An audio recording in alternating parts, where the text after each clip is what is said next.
Est-ce que vous avez parfois l'impression qu'une force invisible freine chacun de vos projets? Que peu importe vos efforts, vous finissez toujours par retomber dans les mêmes impasses, les mêmes blocages, le même stress. Beaucoup d'entre nous se sentent malheureux, frustrés, et cette frustration finit par déteindre sur nos proches. On a l'impression que tout l'univers s'oppose à nos objectifs. Dans ces moments-là, l'envie d'abandonner est immense. Mais ça, c'était avant de voir cette vidéo. C'est parti. Salut à tous, bienvenue sur Dopamine Lab. Avant d'aller plus loin, je t'invite à t'abonner si ce n'est pas encore fait et à activer la cloche pour ne rien manquer. Après des années de recherche en neurosciences sur les interactions complexes entre l'esprit et le corps, les scientifiques ont mis le doigt sur une vérité biologique fascinante, une clé qui a déjà permis à des millions de personnes de reprendre le contrôle de leur destin.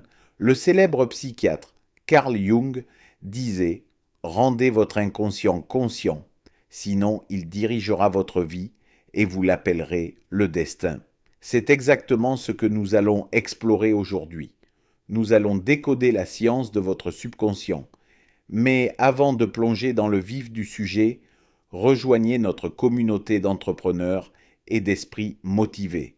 Abonnez-vous pour ne manquer aucune de nos vidéos exclusives et restez bien jusqu'à la fin. Je vous expliquerai comment récupérer votre formation offerte dans la description. Pour comprendre comment changer, il faut d'abord comprendre la machine. Notre cerveau est un organe extraordinaire logé dans notre boîte crânienne. Il est composé à 75% d'eau et renferme environ 100 milliards de cellules nerveuses, les neurones. Regardez un neurone de près, il ressemble à un arbre sans feuilles, doté de branches ondulées et d'un système de racines qui se connectent et se déconnectent en permanence à d'autres cellules. Plus vous apprenez, plus vous expérimentez, plus ces arbres s'entremêlent. Votre conscience s'étend un peu comme l'expansion de l'univers. On peut comparer notre cerveau à un ordinateur surpuissant. Chaque neurone possède l'équivalent de plus de 60 mégaoctets de mémoire vive, capable de traiter une quantité phénoménale de données. Lorsque nous apprenons, nos neurones s'échangent des informations électrochimiques à travers des zones de contact appelées synapses. Les connexions synaptiques, l'apprentissage crée ces nouvelles connexions. La mémorisation, elle, les solidifie et les maintient ensemble. Pendant que ces changements physiques opèrent, vos pensées déclenchent la production de substances biochimiques, les neurotransmetteurs. Prenez l'exemple de TikTok.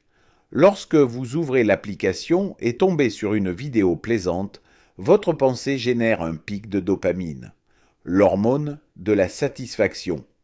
C'est ce pic qui crée cette envie irrépressible de continuer à faire défiler l'écran. Ce mécanisme se produit à chaque milliseconde pour chaque pensée. Les neurotransmetteurs traversent la frontière synaptique pour activer le neurone suivant, via une impulsion électrique. Et c'est là que le piège se referme. Si vous entretenez la même pensée jour après jour, le signal passe de plus en plus facilement. Le réseau neuronal devient une autoroute.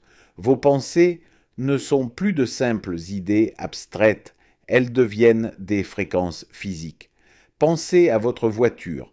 Une antenne émet une fréquence, votre radio la capte et la transforme en musique.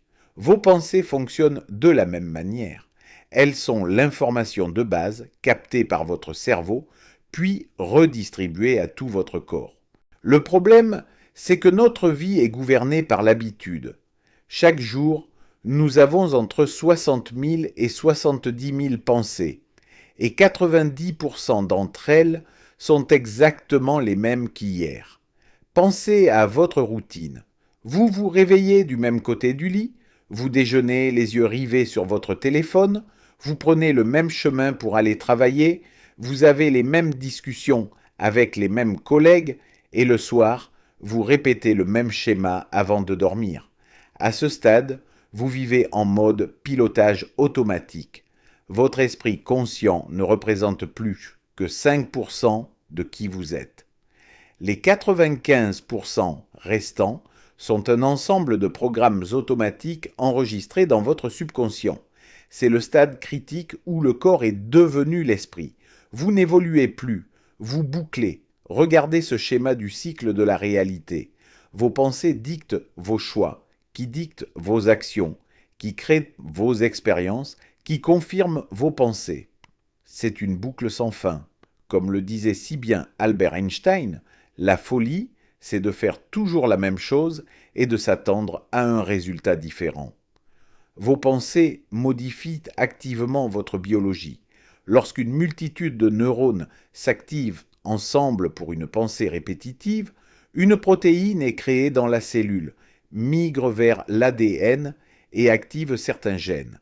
Ces gènes modifient la structure même de votre corps.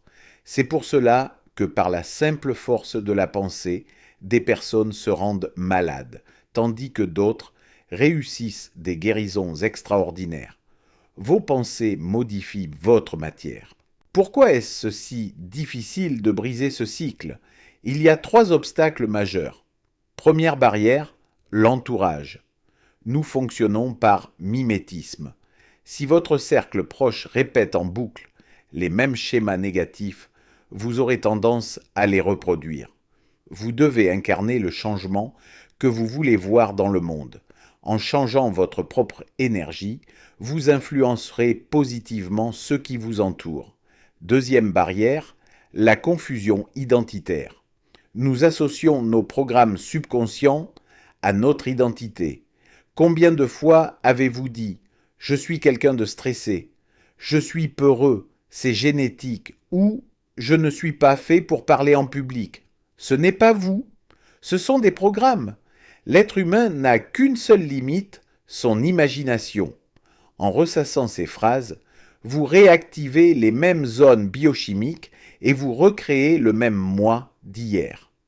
Troisième barrière, la peur de l'inconnu. C'est le blocage le plus puissant. Quand vous décidez d'avoir une pensée neuve, vous sortez de votre zone de confort. Votre cerveau panique face à l'inédit et vous pousse à revenir à vos vieilles habitudes. C'est précisément là qu'il faut lutter. Les passages les plus difficiles mènent aux plus belles victoires. Le prix Nobel de médecine Eric Kandel a prouvé qu'en apprenant, le nombre de connexions synaptiques dans les neurones stimulés double, passant de 1300 à 2600. Mais il a aussi démontré que si cette expérience n'est pas répétée, ce nombre retombe à 1300 en 3 semaines. C'est le temps qu'il faut pour effacer une vieille habitude ou en ancrer une nouvelle.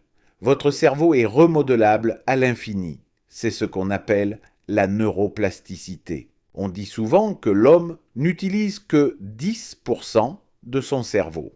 C'est scientifiquement faux. Nous utilisons tout notre cerveau, mais nous n'utilisons pas toute notre conscience. Chaque fois que vous apprenez et brisez la routine, vous étendez votre conscience. La seule bride, c'est vous. Si vous refusez de vous ouvrir à l'inconnu, vous restez dans le prévisible. Et dans le domaine du connu, rien de nouveau ne peut se produire. L'inconnu fait peur, mais c'est la seule dimension où réside la création et le changement. Par un effort de volonté conscient, vous pouvez focaliser votre attention sur vos objectifs, modifier votre biologie et littéralement reprogrammer votre subconscient pour transformer votre réalité. Si vous êtes prêt à franchir cette étape supérieure et à reprogrammer vos connexions neuronales dès aujourd'hui, retrouvez votre programme neuronal gratuit dans la description de la vidéo en cliquant sur le lien. N'oubliez pas de vous abonner à la chaîne, de laisser un gros pouce bleu si cette vidéo vous a aidé. Et je vous dis à tout de suite de l'autre côté pour commencer votre transformation.